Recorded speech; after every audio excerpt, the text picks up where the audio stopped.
Dengue larva जहां से बरामद होगा, इस घर दुकान के मालिक पर मुकदमा दर्ज होगा। इलाके में गफलत के मुर्तकिब सरकारी एहलकार और अफसरान के खिलाफ महकमाना कार्रवाई अमल में लाई जाएगी।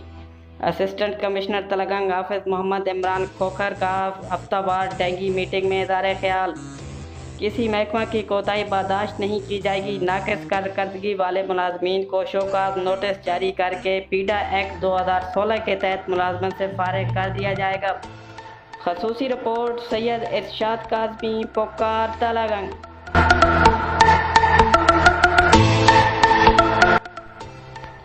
अल फैज़ान फिलिंग स्टेशन पीर फलाई पर आवाम के लिए पेट्रोल दस्तयाब। मलिक गुलाम मुर्तज़ा की निगरानी में पेट्रोल पंप अमला आवाम को बेहतर रिलीफ के साथ साथ कोरोना से बचाव के लिए हिफाजती इक़दाम भी देते हुए गुलाम मुर्तज़ा ने पुकार तलगंग से बातचीत करते हुए बताया कि पेट्रोल बहरान को कम करने की कोशिश में मसरूफ़ अमल हैं।